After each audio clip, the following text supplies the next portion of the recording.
Good morning. Welcome to Gospel Bytes, where we take a bite at the Gospel for the day. Today is April 21st, Easter Monday.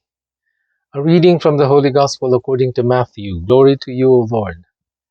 This is taken from Matthew 28, verses 8 to 15. Mary Magdalene and the other Mary went away quickly from the tomb, fearful yet overjoyed, and ran to announce this to his disciples. And behold, Jesus met them on their way and greeted them. They approached, embraced his feet, and did him homage. Then Jesus said to them, "Do not be afraid. Go tell my brothers to go to Galilee, and there they will see me." While they were going, some of the guard went into the city and told the chief priests all that had happened. They assembled with the elders and took counsel. Then they gave a large sum of money to the soldiers, telling them, "You are to say, his disciples came by night and stole him while we were asleep. And if this gets to the ears of the governor, we will satisfy him and keep you out of trouble." The soldiers took the money and did as they were instructed. And this story has circulated among the Jews to the present day. The Gospel of the Lord. Praise to you, Lord Jesus Christ. Okay, so we have the Jewish elders met and they bribed the soldiers, you know, the elders and the chief priests. Now, it's kind of absurd what the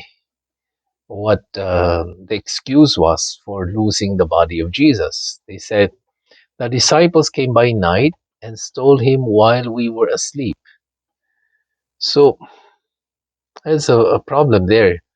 Like, if they were asleep, how did they know that it was the disciples who stole the body of Jesus if they were asleep? So they had to lie. And it seems like this story is really, you cannot really believe this, because it said, "And if it gets to the ears of the governor," that means this story is so absurd that it's probably going to reach the governor. "Then we will satisfy him, or they will pay him enough money to keep those soldiers out of trouble." So you see here how money talks, but how cheap people are. The dignity of people, uh, whose words can be bought. They are willing to defend a lie just for the sake of money. That's how cheap they are. They can be bought. And the chief priests knew about this, and they say, "Well, you have the money, and we're willing to sell our version of truth." Now compare that to the apostles. For them, you don't have to pay them to tell them the truth. That's the thing about truth, is you don't need to pay someone to speak the truth. People are willing to die for the truth. Imagine these martyrs for hundreds of years have been dying because they speak the truth. That there is a God, He is alive, He is Jesus, and they kept killing them, and yet, they don't get anything for themselves except the fact that they are speaking the truth. That's the difference between uh, people who defend lies and people who defend truth.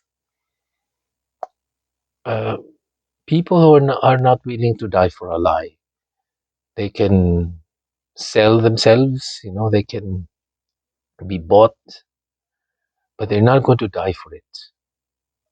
If these soldiers were put into prison or tortured, they would give in, but not with the truth. A lot of people would lie in court. For a few dollars, maybe $25,000, you can get someone to lie in court, maybe even less. And if they're defending truth, then you don't need to pay them. That's the big difference. So there are people who are cheap and can be bought, but there are people who are willing to die for the truth. Which ones are we? And I think, especially the elections are coming up in many places, and some people will say, well, if you vote for this person, it's either this person will give us something in return, or we'll get some benefits out of him. But the country is going to suffer. So that's just how we measure the dignity that a person has. Uh, so let us remember these schemes, how the devil uses money, power, fame, uh, and mm, are we willing to stand up for what is true? What is true?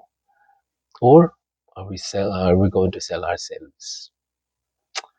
So let us side with the truth.